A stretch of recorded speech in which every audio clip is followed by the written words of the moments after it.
Hello, welcome to Ranju's diary. ഇന്ന് നമ്മൾ സംസാരിക്കാൻ പോകുന്നത് ഒരു ഇലക്ട്രിക് ബൈക്കിൻ്റെ റിവ്യൂ ആണ്. റെവോൾട്ട് RV400 എന്നാണ് ആ വണ്ടിയുടെ പേര്. ഇതൊരു പ്രൊമോഷനൊന്നുമല്ല. ഈ വണ്ടി ഉപയോഗിച്ച് തുടങ്ങിയപ്പോൾ അതിൻ്റെ ഒരു റിവ്യൂ പോസ്റ്റ് ചെയ്യാമെന്ന് ഉദ്ദേശിച്ചു, അത്ര മാത്രമേ ഉള്ളൂ. ഇപ്പോൾ പല കമ്പനികളും ഇലക്ട്രിക്കൽ വണ്ടികൾ കൂടുതൽ നിരത്തിൽ ഇറക്കി തുടങ്ങി.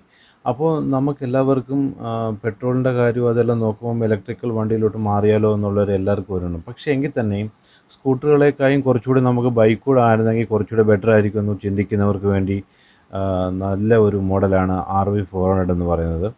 അപ്പോൾ ഈ മോഡലിനകത്ത് വൈറ്റ്, ബ്ലാക്ക്, റെഡ് കളറാണ് ഇപ്പോൾ അവൈലബിലിറ്റി ഉള്ളത്. ഡീറ്റെയിൽ ആയിട്ട് ഒരുപാട് പേര് യൂട്യൂബിനകത്ത് റിവോൾട്ട് RV400 പറ്റി കുറേ വീഡിയോകൾ ചെയ്തിട്ടുണ്ട്. ഞാൻ കണ്ടിട്ടുണ്ട് ആ വീഡിയോകൾ. പക്ഷേ എൻ്റെ ഒരു റിവ്യൂ മാത്രമാണ് ഈ വീഡിയോയിലൂടെ ഞാൻ പോസ്റ്റ് ചെയ്യാൻ പോകുന്നത്. ഇതാണ് RV400. റെഡും ബ്ലാക്കും മിക്സ് ആയിട്ടുള്ള ഒരു നല്ല ലുക്കുള്ള ഒരു മോഡലാണ്. ഒറ്റ നോട്ടത്തിൽ ഈ വണ്ടി കാണുമ്പോൾ നമുക്കിതൊരു ഇലക്ട്രിക്കൽ ബൈക്കാണെന്നുള്ളൊരു ഫീലേ കാണത്തില്ല. നമുക്കിതിൻ്റെ നമ്പർ പ്ലേറ്റൊക്കെ കാണുമ്പോഴേ നമുക്കിതൊരു ഇലക്ട്രിക്കൽ വണ്ടിയാണെന്നുള്ളത് അറിയാൻ പറ്റത്തുള്ളൂ. നല്ല അസലൊരു ബൈക്കിൻ്റെ ലുക്കിലാണ് ചെയ്തിരിക്കുന്നത്. ബൈക്ക് തന്നെയാണ്. ഒരിക്കലും നമുക്കത് ഒരു ഇലക്ട്രിക് വണ്ടി എന്നുള്ളത് നമുക്കറിയാൻ പറ്റത്തില്ല. എല്ലാ വണ്ടിയിലും പോലെ ഇതിനകത്തും ഡിജിറ്റൽ ഡിസ്പ്ലേ ആണ് ഇപ്പോൾ വന്നിരിക്കുന്നത്. അതുപോലെ തന്നെ ഇതിനകത്ത് വന്നിരിക്കുന്നത് 3 മോഡ്സാണ്: ഇക്കോ, നോർമൽ, പിന്നെ സ്പോർട്സ് എന്ന് പറയുന്നത്. ഓരോ മോഡിൽ നമ്മൾ ഇട്ട് കഴിയുമ്പോൾ അതിൻ്റെ ഡീറ്റെയിൽസ് അറിയാൻ പറ്റും. ഇപ്പോൾ ഒന്നാമത്തെ മോഡ് ഇട്ട് കഴിയുമ്പോൾ ഇനി 112 കിലോമീറ്റർ നമുക്ക് റൈഡ് ചെയ്യാം എന്നാണ് കാണിക്കുന്നത്. അതുപോലെ തന്നെ മോഡ് 2 നമ്മൾ മാറ്റുമ്പോൾ ഇനി 72 കിലോമീറ്റർ ഇനി റേഞ്ചാണ് കാണിക്കുന്നത്. ഇനി 72 കിലോമീറ്റർ നമുക്ക് റൈഡ് ചെയ്യാം എന്നുള്ളതും. അതുപോലെ തന്നെ മോഡ് നമ്മൾ 3 മാറ്റുമ്പോൾ 56 കിലോമീറ്റർ ഓടാം എന്നാണ്. 80% ബാറ്ററിയാണ് ഇപ്പം കാണിക്കുന്നത്. 149 കിലോമീറ്റർ നമ്മൾ ആൾറെഡി റൈഡ് ചെയ്തു. അതിൻ്റെ ടെമ്പറേച്ചറാണ് 30 കാണിക്കുന്നത്. അതുപോലെ തന്നെ ഇതിനകത്ത് മോട്ടറാണ് ഈ കാണുന്നത്. മോട്ടറിൻ്റെ സ്വിച്ചാണ് ഓണും ഓഫും. മോട്ടർ ഓൺ ചെയ്താൽ മാത്രമേ വണ്ടി മൂവ് ആകത്തുള്ളൂ. മോട്ടർ ഓഫ് ചെയ്യാം. നമ്മളെവിടെയെങ്കിലും ഐഡിയലായിട്ട് നിൽക്കുന്ന സമയത്ത് മോട്ടർ ഓഫ് ചെയ്യുന്നതായിരിക്കും നല്ലത്. ആരെങ്കിലും അറിയാതെ വന്ന് ആക്സിഡൻറ്റ് പിടിച്ച് കഴിഞ്ഞാൽ സംസാരിച്ചുകൊണ്ട് നിൽക്കുമ്പോൾ മൂവ് ആകാനുള്ള സാധ്യതയുണ്ട്. ഇതൊരു പവർ ബട്ടനാണ്. വണ്ടി ഓൺ ആയിരിക്കുമ്പോൾ ഈ പവർ ബട്ടൺ ഓൺ ആയിരിക്കും. അതുപോലെ ഇത് ഹെഡ് ലാമ്പാണ്. ഹെഡ് ലാമ്പ് റിവോൾട്ടിൻ്റെ ഒരു സിമ്പിൾ വെച്ചുകൊണ്ട്, അവരുടെ ലോഗോ വെച്ചുകൊണ്ട് ആ ഡിസൈനിലാണ് ചെയ്തിരിക്കുന്നത്. ടോട്ടലി പറയുവാണെങ്കിൽ ഒരു കംപ്ലീറ്റ് ഒരു അട്രാക്റ്റീവായിട്ടുള്ളൊരു നല്ല ഡിസൈനും നല്ല കളറും കോമ്പിനേഷനുമായിട്ടുള്ളൊരു സൂപ്പർ ഒരു മോഡലാണ് ഈ റിവോൾട്ട് RV400 എന്ന് പറയുന്നത്. ക്രാഷ് ഗാർഡ് ഇത് സെപ്പറേറ്റായിട്ട് എക്സറി ആയിട്ട് നമ്മൾ ഫിറ്റ് ചെയ്തതാണ്, വണ്ടിയുടെ കൂടെ വരുന്നതല്ല. അതുപോലെ ബാക്കിലെ മഡ് ഗാർഡ്, പിന്നെ ലഗേജ് ഹുക്ക്, സീറ്റ് കവർ, ഇതൊന്നും വണ്ടിയുടെ കൂടെ വരുന്നതല്ല. ഇതെല്ലാം സെപ്പറേറ്റ് എക്സറീസ് ആയിട്ട് നമ്മൾ ഫിക്സ് ചെയ്തതാണ്. ലഗേജ് ഹുക്കും ലേഡീസ് ഹാൻഡിൽ പിടിക്കുന്നതും. അതുപോലെ തന്നെ നമ്മുടെ ഫൂട്ട്റെസ്റ്റ് കുറച്ച് ബാക്കിലോട്ടാണ് ഇരിക്കുന്നത്. പലരും റിവ്യൂ പറഞ്ഞിട്ടുണ്ടായിരുന്നു. ഫൂട്ട്റെസ്റ്റ് അങ്ങോട്ടും ഇങ്ങോട്ടും 2 സൈഡിലും തിരിച്ച് മാറ്റി വെച്ച് കഴിഞ്ഞാൽ ഒരു 2-3 ഇഞ്ചൂടെ ഫ്രണ്ടിലോട്ട് വരാൻ പറ്റും. അപ്പം നമ്മൾ ഈ സീറ്റിൽ നിന്ന് ഇറങ്ങി ഫ്രണ്ടിലോട്ട് വന്ന് ടാങ്കിലോട്ട് ടച്ച് ചെയ്യാതിരിക്കാൻ പറ്റും. അതുപോലെ ഇൻഡിക്കേറ്ററും വളരെ സ്ലിമ്മായിട്ട് നല്ല സ്റ്റൈലിഷ് ആയിട്ടാണ് ചെയ്തിരിക്കുന്നത്. സീറ്റ് കുറച്ച് ഹാർഡായിട്ടാണ് ഫീൽ ചെയ്യുന്നത്. പുതിയ സീറ്റ് ആയതുകൊണ്ടായിരിക്കാം. കൂടുതൽ ലോങ് ട്രാവൽ ചെയ്യുന്നവർക്ക് കുറച്ച് ബുദ്ധിമുട്ടായിരിക്കാം ഈ സീറ്റ് ഹാർഡ്നെസ് ഉള്ളതുകൊണ്ട്. അതുപോലെ സീറ്റും ഈ ടാങ്കുമായിട്ടൊരു വേരിയേഷൻ ഉള്ളതുകൊണ്ട് അവിടെ വന്ന് നമ്മൾ ഇടിച്ച് നിൽക്കുന്ന ഒരു ഫീലാണ്, ബാക്കിൽ നിന്ന് ഇറങ്ങി വന്ന് നിൽക്കുന്ന ഒരു ഫീലാണ് തോന്നുന്നത്. MCB ഓണായാൽ മാത്രമേ നമുക്ക് പവർ ഓൺ ആവത്തുള്ളൂ. ആ MCB നമ്മളിപ്പോൾ ഒരുപക്ഷെ ബാറ്ററി അങ്ങനെ റിമൂവ് ചെയ്യുന്ന സമയത്തൊക്കെ, ഇല്ലെങ്കിൽ നമ്മൾ നൈറ്റൊക്കെ വേണം ഓഫ് ചെയ്തിട്ടേക്കാം. റിമൂവ് ചെയ്യുന്ന സമയത്ത് എന്തായാലും നമുക്ക് MCB ഓഫ് ചെയ്തിട്ട് തന്നെ ചെയ്യണം. MCB ഓൺ ചെയ്ത് കഴിഞ്ഞാൽ അവിടെ പവറിൻ്റെ അവിടെ ആ റെഡുള്ള ലൈറ്റ് കത്തി ബ്ലിങ്ക് ആയിക്കൊണ്ടിരിക്കും. നമ്മൾ ആ MCB ഓഫ് ചെയ്യുന്നവരെയും അങ്ങനെ ബ്ലിങ്ക് ആയിക്കൊണ്ട് തന്നെ ഇരിക്കും. ലോക്ക് ഓപ്പൺ ചെയ്യാൻ വേണ്ടിയിട്ട് ആ കീ ഒന്ന് റൈറ്റിലോട്ട് തിരിച്ചൊന്ന് പ്രസ് ചെയ്ത് കൊടുത്താൽ മതി. നമ്മൾ ഈ ട്രേ എടുത്ത് മാറ്റിക്കഴിഞ്ഞാൽ ബാറ്ററി അവിടെ ഇരിക്കുന്ന കാണാൻ പറ്റും. ഇപ്പോൾ ബാറ്ററി നമുക്ക് റിമൂവ് ചെയ്തിട്ട് നമുക്ക് അകത്തങ്ങനെ കൊണ്ടുവച്ച് ചാർജ് ചെയ്യണമെന്നുണ്ടെങ്കിൽ ആ ക്ലിപ്പ് അങ്ങോട്ട് മാറ്റിക്കഴിഞ്ഞാൽ, അല്ല കണക്ടറിൻ്റെ മേളൊരു ക്ലിപ്പുണ്ട്, അതാണ് ഈ അതിനെ കറക്റ്റായിട്ട് ടൈറ്റായിട്ട് പിടിച്ചിരിക്കുന്നത്. ആ ക്ലിപ്പ് മാറ്റിക്കഴിഞ്ഞാൽ ആ അഡാപ്റ്റർ നമുക്ക് ഊരാൻ പറ്റും. ഊരിക്കഴിഞ്ഞാൽ കീ ഇട്ടിട്ട് തിരിച്ച് കഴിഞ്ഞാൽ, വലത്തോട്ട് തിരിച്ച് കഴിഞ്ഞാൽ ബാറ്ററി നമുക്ക് പൊക്കിയെടുക്കാൻ പറ്റും. അപ്പോൾ ശ്രദ്ധിക്കേണ്ട കാര്യം എന്ന് വെച്ച് കഴിഞ്ഞാൽ നമ്മൾ MCB ഓഫ് ചെയ്തിട്ടുണ്ടോ എന്ന് ചെക്ക് ചെയ്യണം.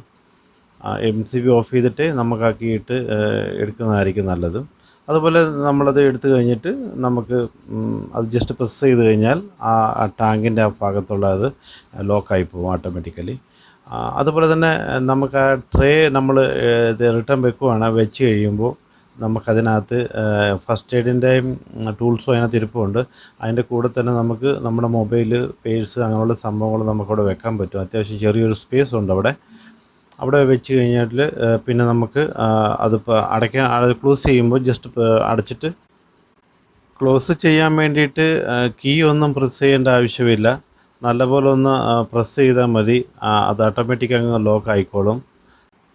വണ്ടി സ്റ്റാർട്ട് ചെയ്യണമെങ്കിൽ കീ ഇട്ട് ഓൺ ചെയ്യേണ്ട ആവശ്യമില്ല. റിമോട്ട് ഉണ്ട് അതിൻ്റെ കൂടെ, റിമോട്ട് യൂസ് ചെയ്താൽ മതി. റിമോട്ടിനകത്ത് നമ്മൾ ലോക്ക്, അൺലോക്ക്, സ്റ്റാർട്ട് ഓപ്ഷനുണ്ട്. അല്ലാതെ ഡിവൈസ് ഫൗണ്ട് ചെയ്യുന്ന ഒരു ഓപ്ഷനുണ്ട്. ലോക്ക് പ്രസ് ചെയ്യുവാണെങ്കിൽ ഡിസ്പ്ലേ ഓഫ് ആവും. അത് കഴിഞ്ഞിട്ട് നമുക്ക് അൺലോക്ക് പ്രസ് ചെയ്യാം, അല്ലെങ്കിൽ സ്റ്റാർട്ട് ബട്ടൺ പ്രസ് ചെയ്ത് കഴിഞ്ഞാൽ ഡിസ്പ്ലേ ഓൺ ആവും. വണ്ടി ഓടാൻ റെഡി ആയിരിക്കും. അതുപോലെ തന്നെ ഡിസ്പ്ലേക്കകത്ത് നമുക്ക് ഇനി എത്ര കിലോമീറ്റർ ഓടാൻ പറ്റുമോ ഡീറ്റെയിൽസ് എല്ലാം കാണിക്കും. സെയിം ഒന്നുകൂടെ പ്രസ് ചെയ്ത് കഴിഞ്ഞാൽ നമ്മൾക്ക് ലോക്ക് ബട്ടൺ പ്രസ് ചെയ്ത് കഴിഞ്ഞാൽ ഓഫാവും, വണ്ടി ഓഫാവും. പിന്നെ അൺലോക്ക് എടുത്തിട്ട് നമുക്ക് സ്റ്റാർട്ട് ബട്ടൺ പ്രസ് ചെയ്ത് കഴിഞ്ഞാൽ വണ്ടി പിന്നെ ഓണാവും. അപ്പം ഈ കീ കൊണ്ടുള്ള ഗുണം അത് തന്നെയാണ്. പിന്നെ ഇതിനകത്തുള്ള ഇനിയൊരു ഓപ്ഷൻ ഡിവൈസിൻ്റെയാണ്. ഡിവൈസിൻ്റെ ഒരു സിമ്പിൾ കാണുന്നില്ല. ആ ഡിവൈസിൻ്റെ യൂസേജ് എന്ന് വെച്ച് കഴിഞ്ഞാൽ ഒരുപക്ഷെ ഇപ്പം പാർക്കിങ്ങിലോ ക്രൗഡിലോ എവിടെയെങ്കിലും നമ്മൾ വണ്ടി പാർക്ക് ചെയ്ത് പോയിട്ടുണ്ടെങ്കിൽ തിരിച്ചു വരുമ്പോൾ നമ്മുടെ വണ്ടി ഐഡൻറ്റിഫൈ ചെയ്യാൻ ബുദ്ധിമുട്ടുണ്ടെങ്കിൽ നമുക്ക് ആ ലൊക്കേഷൻ്റെ ആ ഓപ്ഷൻ പ്രസ് ചെയ്ത് കഴിഞ്ഞാൽ നമ്മുടെ വണ്ടി എവിടെ ഇരിക്കുന്നുള്ളത് നമുക്ക് അറിയാൻ പറ്റും. അതാണ് അതിൻ്റെ. ഇതിന് സെൻറ്റർ സ്റ്റാൻഡ് ഇല്ല, സൈഡ് സ്റ്റാൻഡ് മാത്രമേ ഉള്ളൂ. അപ്പോൾ സെൻറ്റർ സ്റ്റാൻഡ് ഉണ്ടെങ്കിൽ വണ്ടി ഒന്ന് കഴുകാനും മറ്റു കാര്യങ്ങൾക്കെല്ലാം നമുക്ക് വളരെ ഉപകാരമായേനെ. പക്ഷേ സെൻറ്റർ സ്റ്റാൻഡ് ഇല്ല, സൈഡ് സ്റ്റാൻഡ് മാത്രമേ ഉള്ളൂ. ഇതാണ് നമ്മുടെ സ്മാർട്ട് ചാർജർ. ഇത് നമുക്ക് ബാറ്ററി റിമൂവ് ചെയ്തിട്ട് നമുക്ക് വീട്ടിൽ അകത്ത് കൊണ്ടുവന്ന് വേണമെങ്കിൽ നമുക്ക് കണക്ട് ചെയ്യാം. ഇത് നമ്മുടെ നോർമൽ 15 ആംപ്സിൻ്റെ പ്ലഗ് പോയിൻ്റാണ്. നമുക്ക് നമ്മുടെ വീട്ടിൽ ഇത് ചാർജ് ചെയ്യാവുന്നതേ ഉള്ളൂ. ബാറ്ററി റിമൂവ് ചെയ്ത് വേണമെങ്കിലും നമുക്കിത് ചാർജ് ചെയ്യാം. അല്ലെങ്കിൽ ഈ ഡിവൈസ് നമുക്ക് നേരിട്ട് നമുക്ക് നമ്മുടെ വണ്ടിയിലോട്ട് കണക്ട് ചെയ്തിട്ട് നമുക്ക് ചെയ്യാം. റൈറ്റ് സൈഡിൽ നമ്മുടെ സീറ്റിൻ്റെ താഴെയാണ് ഇതിൻ്റെ പോയിൻ്റ് കൊടുത്തിരിക്കുന്നത്. അതിൽ കണക്ട് ചെയ്യാം. കണക്ട് ചെയ്ത് കഴിഞ്ഞാൽ നമ്മുടെ ഡിസ്പ്ലേക്കകത്ത് നമുക്ക് ചാർജ് കയറുന്നതെല്ലാം അറിയാൻ പറ്റും. അതുപോലെ തന്നെ നമ്മുടെ ചാർജറിൻ്റെ ആ യൂണിറ്റിനകത്തും അതിൻ്റെ ഓപ്ഷൻ കൊടുത്തിട്ടുണ്ട്. 25, 50, 75, 100% എന്ന് പറഞ്ഞ് കൊടുത്തിട്ടുണ്ട്. അപ്പം ആദ്യം 25% അവിടെ റെഡ് ലൈറ്റ് കത്തും. അത് കംപ്ലീറ്റ് ആയി അത് ഗ്രീൻ ആകുമ്പോൾ അടുത്ത 50%ലോട്ട് ചാർജ് ആവും. അത് കഴിഞ്ഞിട്ട് അത് 75ലോട്ടാവും. അപ്പോഴത്തേക്ക് 50-ഉം 25-ഉം ഗ്രീൻ ആവും. അങ്ങനെ ടോട്ടലി നമുക്ക് 100% ആകുമ്പോഴേക്ക് എല്ലാം 4ഉം ഗ്രീനായി ചാർജ് ആയിട്ടുണ്ടാവും. സമയത്തായിരിക്കും ഏത് വണ്ടി കസ്റ്റമർ വാങ്ങിയാലും അവർക്ക് ആ കമ്പനി പറയുന്ന അത്ര മൈലേജ് കിട്ടുമോ എന്നുള്ളതാണ് ഒരു സംശയം. അപ്പോൾ പ്രത്യേകിച്ച് ഇലക്ട്രിക്കൽ വണ്ടികളിൽ കൂടുതൽ അങ്ങനത്തെ ഒരു കൺഫ്യൂഷൻ ഉണ്ടാവും.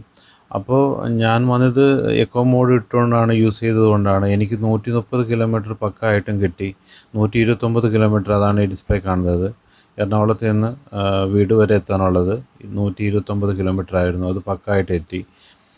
അതുമാത്രമല്ല ഡിസ്പ്ലേയിൽ കാണിക്കുന്ന ആ ഒരു റീഡിങ് വളരെ അക്യുറേറ്റ് ആയിരുന്നു. അതിൻ്റെ ഒരു സംശയം കൊണ്ട് അതൊരു 15 കിലോമീറ്റർ മുന്നേ തന്നെ ഞാൻ ചാർജ് ചെയ്യാൻ പലയിടത്തും നോക്കി. പക്ഷേ ചാർജിങ് സ്റ്റേഷനുകളില്ലാത്തത് കൊണ്ട് വരേണ്ടി വന്നു. പക്ഷേ എങ്ങും നമുക്ക് നിൽക്കേണ്ടി വന്നില്ല. വീട്ടിൽ നമുക്ക് സേഫായിട്ട് എത്താൻ പറ്റി എന്നുള്ളതാണ് ഏറ്റവും വലിയ ഒരു പ്ലസ് പോയിൻ്റ് ഇതിനകത്തുള്ളത്. അതുപോലെ തന്നെ ഇപ്പം ആദ്യത്തെ 1000 കിലോമീറ്ററിലാണ് ഫസ്റ്റ് സർവീസ് വരുന്നത്. അത് കഴിഞ്ഞിട്ട് ബാക്കി ഇതിൻ്റെ പോരായ്മകൾ എന്തെങ്കിലും ഉണ്ടെങ്കിൽ അടുത്ത വീഡിയോയിലോട്ട് അപ്ഡേറ്റ് ചെയ്യുന്നതായിരിക്കും. Thanks for watching.